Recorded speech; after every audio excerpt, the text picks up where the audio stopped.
말을 제가 듣습니다. 기독교회가 만들어 놓은 기독교는 자기가 인정할 수 없지만 역사 속에서 사람들과 함께 하셨던 그 예수님은 내가 믿을 마음이 있다. 이런 말을 하는 소리를 제가 들은 적이 있습니다. 참 안타까운 얘기지요. 오늘날 교회가 세상 사람들에게 인정받지 못하는 겁니다. 목회자인 저로서도 사실 우리 교회들이 이러면 안 된다 하는 생각을 가지고 있습니다. 그렇다면 교회는 어떤 모습이 돼야 되는가? 이게 굉장히 중요한 얘기죠.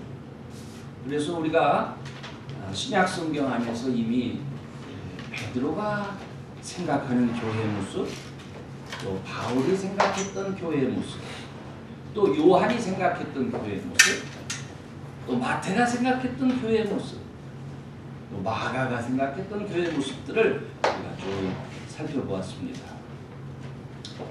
그 모습들을 그 사람들이 생각했던, 예수님의 제자들이 생각했던 교회의 모습을 따라가다 보니까 정말 오늘날 우리들이 생각하는 교회하고는 좀 달랐구나 하는 것을 분명히 우리가 발견할 수가 있습니다. 자, 그렇다면 오늘 예수님의 제자 중 한 사람인 도마를 또 우리가 빼놓을 수가 없어요. 바로 이 도마, 의심 많던 이 도마, 자기 손으로 확인했잖아요. 당신은 나의 주시고 정말 하나님이십니다.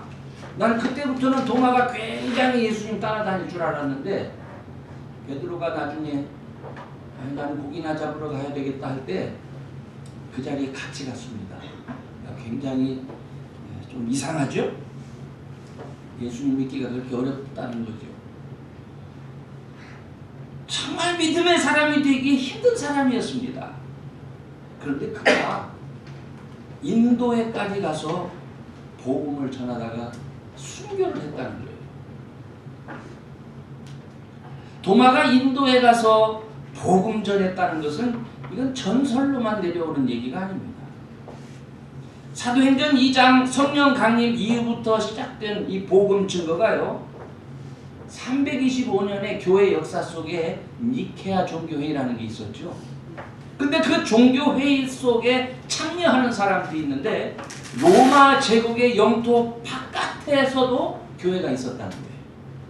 그 교회 바깥에서도 이제 그 니케아 종교회의에 찾아오는데 그때 인도교회의 대표자도 있었다는 겁니다. 뿐만 아니라 도마의 인도 선교에 대한 이런 고증들은 학자들에 의해서도 남겨져 있고요, 확인됐고요. 또 우리가 잘 아는 1293년도에 마르코 폴로라는 사람 얘기 들어봤죠? 이 마르코 폴로에 의해서도 인도의 도마교회가 서방 세계에 사실 소개가 됐습니다. 그 이후 무역을 하는 상인들에 의해서도 또 역사적인 연구를 통해서도 이 도마교회가 실제로 그 인도에 있구나 하는 것이 확인됐고 지금도 있습니다. 그런데 도마교회를 제가 이렇게 소개할 때 그런 도마교회가 우리처럼 우리와 같은 이런 스타일, 우리들이 아는 어떤 교회의 예배 스타일을 그 사람들이 가지고 있느냐? 그건 좀 다르죠. 그 사람들 나름대로의 찬송가도 있고요. 그 사람들 나름대로의 예배 형식이 있습니다. 그런데 중요한 것은 그 사람들이 예수 그리스도를 주로 고백하고 예수의 이름으로 예배를 드린다는 사실은 동일하다는 것이죠. 예수님을 믿고 따르고 또 성령의 역사 속에서 경험되었던 놀라운 이적들이 그들에게 있었는데 바로 그것이 그들에게 여전히 십자가라는 상징물로 남겨져 오고 있죠. 그런데 더 재미있는 것은 주변의 힌두교도들이 그 십자가를 초자연적인 이적을 일으키는 부적으로 사용하고 있다는 사실입니다. 자, 고고학자들에 의해서 발견된 이 도마에 관한 얘기가요, 굉장히 허구적이고 소설처럼 현실적이지 않은 내용처럼 그렇게 느껴질 때가 많이 있습니다. 그런데 한번 가만히 생각해 보세요. 그 내용을 가만히 들여다보면 도마는요, 하나님 나라, 이제 예수님이 말씀하신 그 하나님의 나라가 다시금 온다, 그런 확신 속에서 도마는 현실과는 영 동떨어진 생활을 했습니다. 세상 사람들은 자기 먹고 살기 바쁜데 이 사람의 행동은 하늘나라를 소망하면서 하는 행동이기 때문에 그들과 다를 수밖에 없어요. 그러니까 그 당시 세상 사람들에게 도마의 모습은 아주 기행을 일삼는 이런 사람으로 묘사가 되는 것이죠. 오늘 저는 이 도마의 고백을 또 도마의 흔적을 살펴보려고 이 자료를 제가 뒤적이는데 도마복음도 한번 쭉 읽어볼 수 있는 기회가 있었습니다. 근데 그 속에서 제가 분명하게 깨달은 것은, 의식 많던 도마가 분명히 인도에까지 와서 복음을 증거했구나. 그건 부인할 수 없는 사실이 됐습니다. 뿐만 아니라 또 다른 한 가지는 복음을 전할 때 그가 하나님의 나라가 곧 온다, 이런 확신 가운데 있었구나 하는 것을 느낄 수가 있었습니다. 그 다음에 그 마지막 한 가지는 그가 하나님 나라를 증거할 때에 수많은 기적이, 수많은 이적이, 표적이 그의 증거 가운데 함께하고 있었구나 하는 것을 확인할 수가 있었습니다. 여러분, 실제로 없었던 일을 가지고 수천 년을 이어오면서 예수 그리스도를 믿는 신앙을 가진 사람들이 한 지역에 모여서 기독교 문화를 정착할 수가 있겠습니까? 그러니까 분명히 도마는 살아있는 복음을 그들에게 증거한 것이죠. 저는 이 흔적과 오늘 성경 안에서 도마와 관련된 말씀들을 찾아보면서 그가 어떻게 인도 교회에 영향력을 미쳤고 그 교회를 역사 속에 남겨지도록 했을까? 그것을 더 생각해 보고 싶어요. 그것을 생각하는 이유는 오늘날 우리 주변에 있는 우리의 모습이 원시적이라고 해야 되나요? 원래 복음을 전했던 그 사도들이 증거하려고 했던 그 모습과 너무나 달라져 있는 모습들이 발견되기 때문에 그렇습니다. 그래서 저는 이 모습을 통해서 우리 교회가 정말 주님이 원하시는 순전한 교회의 모습이 회복되어지고 또 우리 믿는 사람들이 주님이 원하시는 순전한 모습으로 정말 신앙생활을 할 수 있기를 주님의 이름으로 축원합니다. 성경에서 마지막 도마의 모습이 등장하는 것은 사도행전입니다. 예수님의 제자였던 가룟 유다가 예수님을 배반하고 나서 자살을 하잖아요. 그 자리를 채우기 위한 자리에 도마도 같이 있었습니다. 우리는 왜 12사도의 한 사람인 도마가 시작에서 더 이상 찾아볼 수 없을까? 그걸 궁금해할 수 있는데 그 이유는 이미 여러분에게 말씀드렸어요. 이 이후에 그는 성령의 인도하심을 따라 동쪽 인도 땅으로 보내심을 받게 됐다 하는 얘기입니다.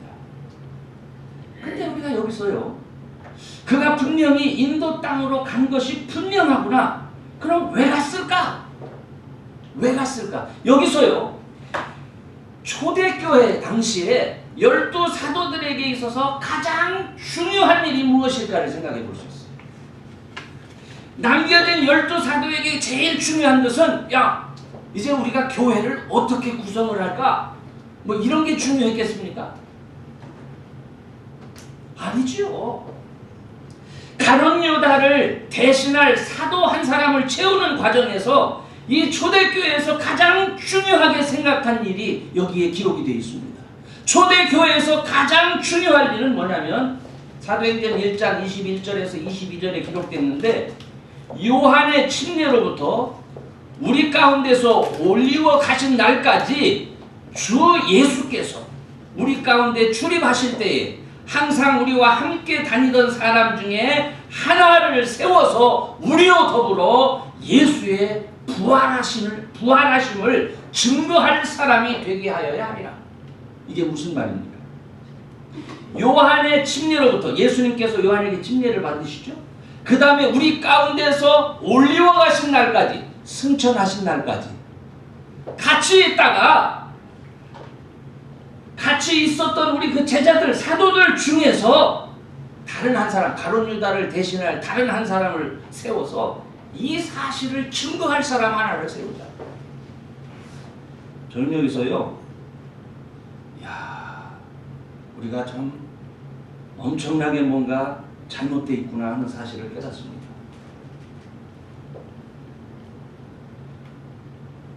오늘날 우리들은요, 교회에 나와서 무엇부터 배웁니까? 예수님이 부활하셨어요. 예수님은 부활하셨어요. 그리고 다시 오신대요.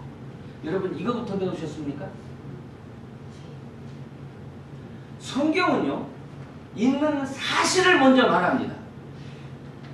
우리도 몰랐는데요, 그분이 죽었거든요. 근데 다시 사셨어요. 근데 더 놀라운 것은요, 승천하셨는데 또 온대요. 자, 그러면요, 사람들이 뭐라고 질문하겠습니까? 그러면 왜 죽었대요? 그렇잖아요. 아니, 죽었다가 다시 살아서 올라갔다가 그리고 다시 올라면 그냥 살아계시지 왜 죽었대요? 자연스러운 질문이지 않겠습니까? 그 죽으신 이유가 어디에 있습니까? 우리를 구원하시기 위한 하나님의 계획이셨다. 이것이 설명이 되는 거예요. 그러니까 요즘 사람들은요, 질문도 없는 가운데서 무조건 가가지고 당신 죄인이야, 예수 믿어, 이러니까 화가 나는 거예요. 믿지도 않고, 그리고 믿었다고 하는 사람도 잘 못 믿어요. 그냥 암기해서 시험 보면 좀 맞는 정도지, 우리가 왜 믿어야 되는지를 모르는 거예요. 전 이 말씀을 보면서 사실을 증거하는 게 이렇게 중요해요. 사실. 사도들은요, 예수님이 그들과 함께 있다가 죽으셨다가 부활하시고 승천하시고, 그리고 예수님이 약속하신 그분의 다시 오심, 이것을 증거하기 위해서 보내어지기 시작했습니다. 초대교회에서 가장 중요했던 것은 이 일이었습니다. 도마는 AD 50년경에 예루살렘에 있던 12사도들이 이 사실을 증거하기 위해서 흩어집니다. 그리고 이 사실을 증거하기 위해서 흩어져야 되는데 사역지를 놓고 제비를 뽑아요. 어디로 갈래? 그렇잖아요. 제비를 뽑는데 도마가 뽑힌 데가 인도 지역입니다. 그런데 전승에 의하면 왜 하필이면 거기에 내가 가? 거기는 로마 제국 바뀌잖아요. 문화적으로 틀린 데잖아요. 그 왜 내가 거기를 가야 되느냐? 가기 싫어해요. 버티죠. 그러니까 전설에 의하면 꿈에 예수님이 나타나셔가지고, 도마, 너는 이제 내 종이잖아. 그래서 인도 왕한테 돈 받고 팝니다. 그게 전설 속에 이렇게 나와 있어요. 그 내용 속에. 그리고 나서는 다음에 이제 팔았으니까, 그러니까 도마가 안 갈 수가 없잖아요. 주인이 팔았는데. 그래서 가려고 하니까 그 판 돈을 다시금 도마한테 주면서 이거 가지고 가라. 이게 이제 그 전설의 얘기입니다. 근데 중요한 것은 실제로 사도들이 제비를 뽑아서 이제 가게 됐구나 하는 것이 이제 분명하게 된 거죠. 자, 그러면은 이렇게 의심 많고 사람에 대해서 쉽게 믿음을 주는 그런 젊은이가 분명히 도마는 아니었습니다. 부활하신 후 찾아오셔서 의심 많은 그에게 손과 발 옆구리 다 보여주고, 그리고 나서야 나의 주 나의 하나님이라고 이제 고백을 했던 자인데, 그런 고백을 한 이후에도 조금 전에 말씀드린 대로 베드로가 난 고기 잡으러 가야 되겠다 할 때 그 자리에 같이 갔던 사람이에요. 주님의 부활을 직접 확인하고도 자기 입으로 나의 주 나의 하나님이라는 고백을 하고도 여전히 어떤 거예요? 미심적인 거예요. 여러분, 너무나 인간적이지 않습니까? 꼭 저하고 이거 보면서 나하고 같구나 하는 생각을 여러 번 했어요. 그런데 예수님이 승천하시는 것을 봅니다. 약속하신 성령의 임재를 그가 오순절날 경험합니다. 여러분, 도마가 어떻게 변했겠습니까? 예수님이 주요 하나님이라는 사실을 증거하는데 이제는 더 이상 주저하지 않습니다.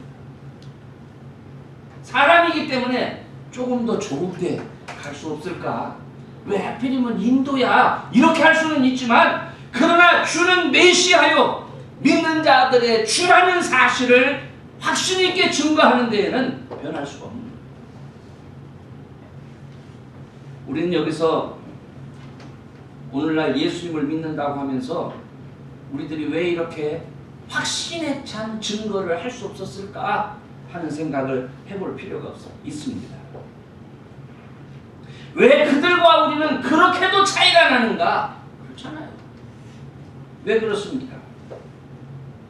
여러분은 정말 예수님이 살아나셨고 부활하셨고 그리고 승천하셨고 그리고 다시 오신다 하신 그 말씀대로 반드시 오신다는 것을 기다리며 살고 계십니다. 여러분은 정말로 예수님이 부활하셨고 다시 오시마 할 때 나를 대신한 성령이 너희들과 함께 있을 거야 한 그 약속을 믿고 정말 성령에 의지해서 지금 삶을 살고 있습니다. 경험하셨습니까? 이게 중요해요. 이게 중요해요. 도마가 만져보고 확인하고도 그가 미심쩍고 했던 것처럼 때로 우리는요, 믿는다고 하고 경험을 해도 우연일 거야 의심됐습니다. 그러나 그럼에도 불구하고 살아계신 주님을 믿고 삶 속에서 그분을 의지하며 기도 가운데서 그 경험이 어떻게 되풀이되는 가운데서 확신이 오는 거예요. 이 믿음이 여러분을 요동치 않게 하는 거예요. 근데 요즘 우리는 뭐가 문제입니까? 기도할 겨를도 없어요. 너무 바빠요. 교회는 교회대로 너무 많이 공부를 시켜. 공부 중요해요. 많이 아는 거 중요해요. 그렇지만 알아서 예수 믿는 거 아니에요, 여러분.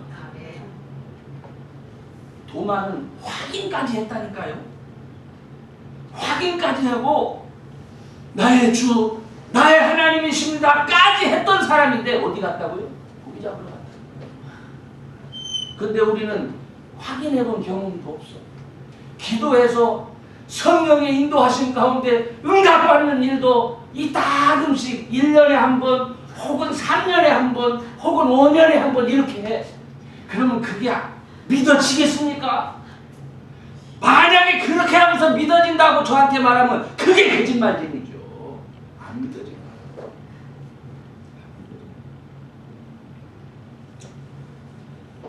도마가 예루살렘을 떠나서 인도로 간 이유는요, 세상에서 더 잘 살기 위해서 거기에 간 게 아니에요. 마지막 남은 인생 건강하게 살고 자신의 인생을 더 의미 있게 만들기 위해서 도마가 인도로 간 게 아니에요.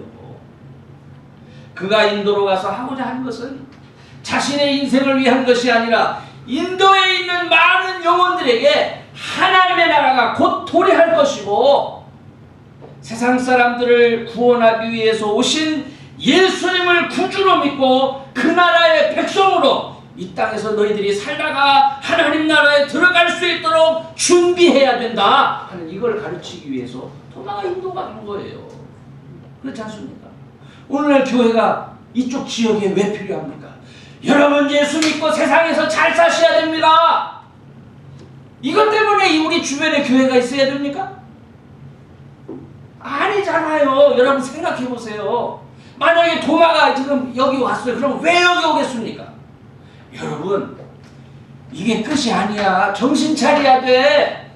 하나님 나라가 임해. 예수님 다시 오신다니까. 그럼 그때 주님 앞에 어떻게 설 거야? 이거 증거하기 위해서 교회가 있는 거예요. 그리고 그것이 증거되어지기 위해서 믿음을 따라 살 때 성령께서 믿음 따라 사는 그 사람들의 삶 가운데 무엇을 같이 하셔? 기사와 표적으로 보여주시는 거예요. 이게 누구에게 있어요? 교회에게 있어야 되는 거예요? 믿는 자들의 삶 가운데 있어야 되는 거예요. 믿는 자들의 삶 가운데 있어요. 물론 우리들에게 이 땅에서의 삶 중요합니다. 그렇지만 그리스도인들에게 더 중요한 것은 예수님께서 우리에게 뭘 소개하셨어요? 예수님이 우리에게 너희들 이 땅에서 정말 잘 살아라, 멋있게 살아라, 이거 소개하셨어요? 예수님이 소개한 것은 뭐예요? 하나님 나라, 천국을 소개하셨어요. 천국이 가까웠다! 이게 예수님께서 하신 말씀이에요, 여러분.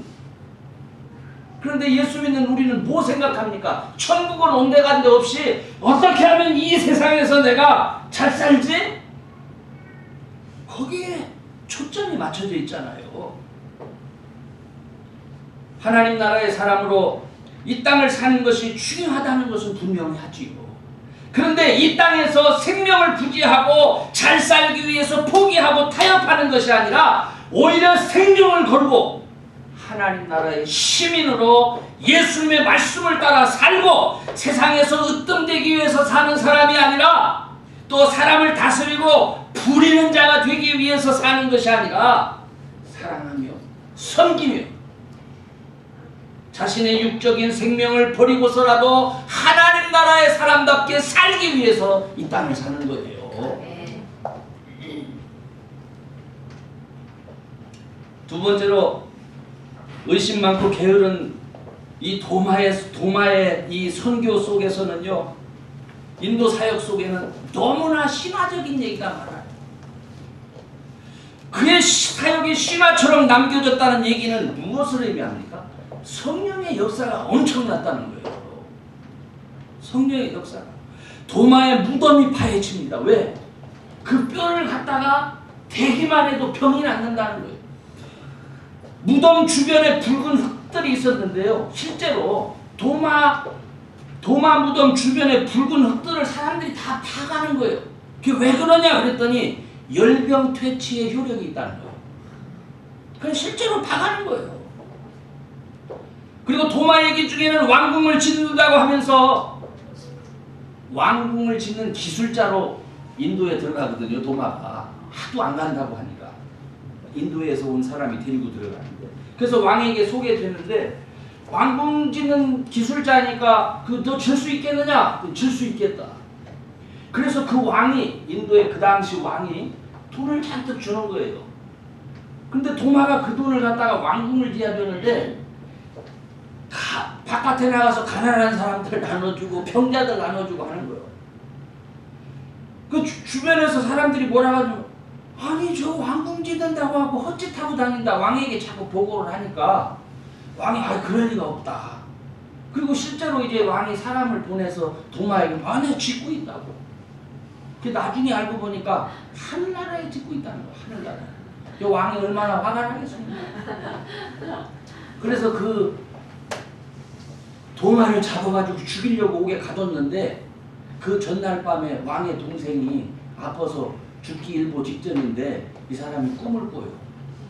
그래서 죽어서 지금 이렇게 죽어서 이제 자기 살 곳을 찾는데 하늘나라에 정말 멋있게 진 집이 있더라는 거예요. 그래서 나는 이 집에 살고 싶습니다 했더니만 자기들 말하는 천국이 안 되니까 그건 안 된다. 왜 안 됩니까? 그거는 도마가 지금 짓고 있는 집이라서 안 된다고. 그 왕거라고 해가지고. 그 다음날 밤에 죽기 일보 직전에 그 동생이 형한테 가가지고 그 집 나한테 팔으라고 하는 그 덕분에 죽어야 될 도마가 살았다는 거예요. 이 전설 같은 얘기인데요. 이 전설 같은 얘기라도 좋아요. 그런데 이 얘기 속에 담겨져 있는 의미가 뭡니까? 도마는 실제로 인도라는 땅에 가서 하나님 나라를 증거했었구나. 우리가 그걸 알 수 있잖아요. 그게 제가 이렇게 믿음이 없어요. 지금도. 그 얘기가 저한테는 실제 같지가 않아. 그래서 이렇게 얘기가 만들어졌겠구나. 이렇게 믿어지는 거예요. 어쨌든 도마는요, 예수님께서 가르쳐주신 하나님 나라에 대한 확신 가운데 살았습니다. 도마의 삶은 세상 사람들에게 정말 이상하게 비춰졌습니다. 저는 이 모습을 보면서 오늘날 세상 사람들이 나를 보면서 이상하게 볼까? 이 생각을 해봤어요. 굉장히 도전이 됐어요. 세상 사람들은 아마 자기들하고 똑같이 보겠지. 사랑하는 여러분, 도마복음이 세상에 출현한 이후에 그 기록을 접했던 사람들은요, 참 기독교를 맹렬하게 공격하기도 하고, 이 기독교 이거 다 썩었다, 이 원래의 모습은 사라지고, 이렇게 별의별 이상한 반기독교적인, 정말 반신앙적인 얘기도 많이 있었습니다. 근데 저는 그것을 보면서 그렇지 않다.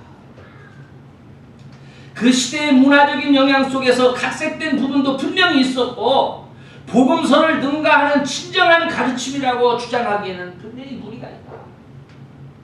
저는 그것을 읽어봤으니까. 그런데 그 기록 속에서 확실히 느낄 수 있는 것은 뭐냐면, 마가복음에서 요한 마가가 믿는 자들에게는 이런 표적이 따르니 곧 저희가 내 이름으로 귀신을 쫓아내며 새 방언을 말하며 뱀을 집으며 무슨 독을 마실지라도 해를 받지 아니하며 병든 사람에게 손을 얹은 즉 나으리라는 말씀이 도마의 사역 속에서도 그대로 적용되고 있었다는 거예요. 의심의 눈으로 주님을 따랐던 도마. 부활하신 후 첫 번째 자리에 첫 번째 예수님께서 나타나실 때 그 자리에 없었죠. 야, 그 말도 안 되는 소리 하지 마라. 어떻게 죽은 사람이 살아나? 내가 내 손가락으로 확인해보지 않는 이상, 그 옆구리에 손 넣어보지 않는 이상 난 못 믿을 거야. 그랬던 도마가 어떻게 이렇게 성령의 능력을 힘입어서 하나님이 사용하시는 기적의 사람으로 변화될 수 있었느냐 하는 거예요. 바로 이 모습이 오늘날 우리가 회복돼야 될 모습이에요. 바로 이 모습이 오늘 우리 교회 안에, 우리 믿는 사람 한 사람 안에 있어야 될 모습이라는 거예요. 2000년 전에 삶의 현장에서 하나님 나라가 생생하게 증거됐습니다. 얘기가 아니에요, 여러분. 그것은 그 사람들이 눈으로 보고 만지고 확인한 그것을 사람들에게 말한 거예요. 오늘날은요, 예수님이 부활하셨다, 이게 얘기로만 지금 전달되고 있어요. 그렇죠? 성령이 역사하신다, 이게 얘기로만. 그러니까 세상 사람들이 놀라지도 않습니다. 세상 사람들이 감동하지도 않아요. 마치 세상 사람들 뭐라고 하냐면, 야, 쓸데없는 소리 하지 마라. 지금 시대가 어떤 시대인데. 그래서 이상한 얘기에서 세상 사람 미혹하고 자기 배를 채우기 위한 그런 일을 하고 있다고 세상 사람들이 교회를 조롱합니다. 그리고 교회 다니는 성도들을 비웃습니다. 여러분, 예수님이 살아계시다라고 하는 것을 보여줘야 되잖아요. 성령의 능력이 여전히 우리의 삶 가운데, 믿는 자의 삶 가운데 있다라고 하는 것을 보여줘야 되잖아요. 머리만 알고 말만 되뇌이고 주님이 살아계심을 실제로 삶 가운데 드러내지 못하는 삶은 죽은 삶과 같은 거예요. 여러분, 박제된 호랑이 봤죠? 집에 호랑이. 근데 다 죽었어. 박제로 만들었어. 그걸 보이면서 한때 깊은 산속을 살면서 왕 중의 왕. 이 멋있지 않나요? 우리 기독교가 요새 그렇게 세상 사람들한테 소개되는 것 같지 않습니까? 멋있지 않나요? 바빠 죽겠는데 쓸데없이 교회 가자고 한다고 그런 소리 듣잖아요. 박제된 거예요, 박제. 우리 신앙이, 우리의 삶이 주의 능력으로 움직여야 됩니다. 살아계신 주님께서 우리의 삶을 통해서 세상 사람들에게 말씀하도록 해야 됩니다. 아, 저 사람의, 저 목사님을 통해서, 저 집사님을 통해서, 저 학생을 통해서 주님 말씀이 역사하는구나. 이걸 보여줘야 되는 거예요. 그를 따르던 사람들의 이야기로 교회를 채우려고 하지 말고 우리 삶의 현장에서 주의 능력이 살아서 역사하는 바로 그 모습을 사람들에게 보여주는 그런 믿음의 사람들이 되어야 되는 겁니다. 도마는 오늘날 인본주의적인 가르침과 세상살이에 익숙한 우리들의 모습을 대변합니다. 3년간 주님 따라다녔어요. 모든 이적 다 봤습니다. 그렇지만 늘 의심해요. 늘 합니다. 도무지 믿어지지도 않고 이해되지도 않습니다. 예수님이 십자가에 달려 죽는 건 뻔히 봤고 무덤에 시체가 놓여지는 것도 봤는데 그리고 죽었다는 것은 세상 모든 사람들이 다 아는 사실인데 이것들이 미쳤나? 갑자기 살아나셨다는 봤다는 거예요. 세상에 어디 그런 일이 있어? 의심하는 건 당연한 겁니다. 그런 그에게 예수님이 직접 나타났습니다. 만졌습니다. 확인했습니다. 자기 입으로 대단해. 정말 나의 주시고 하나님이십니다. 그리고도 못 믿습니다. 그리고도 안 믿어져.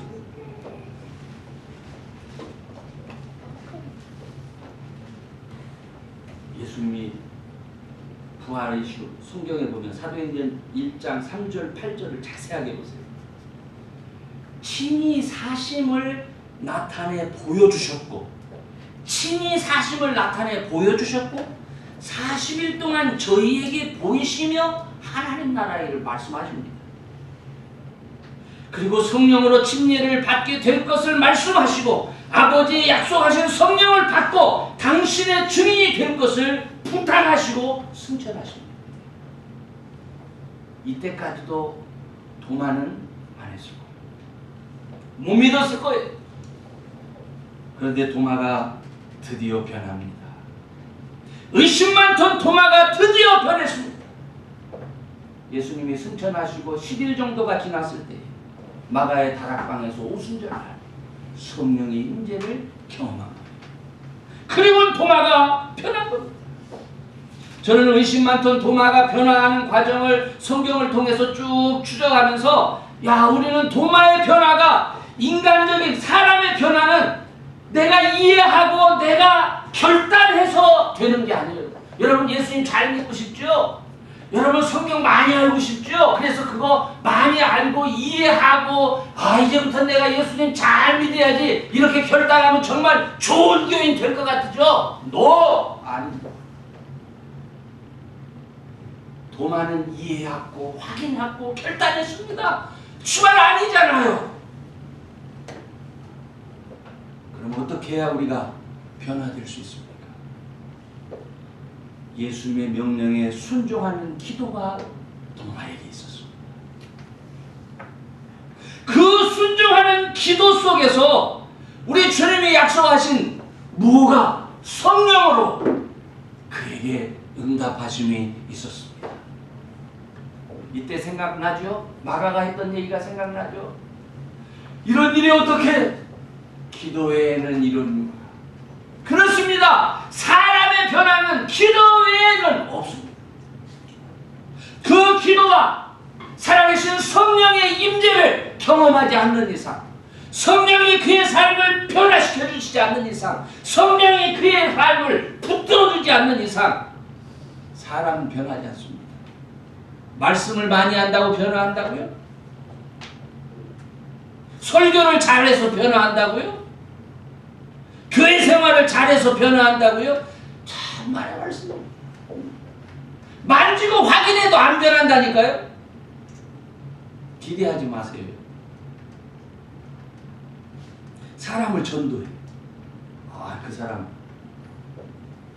그 사람 이번 주에 나오기로 했다. 말은 나오고 싶으니까 나온다고 했죠. 나와집니까 여러분? 안 나와지는 거예요. 그거 뭘로 나오는 거예요? 그가 나오기까지 기도가 있어야 되는 거예요. 그가 나올 수 있도록 성령이 그의 마음 움직여 주셔야 나오는 거예요.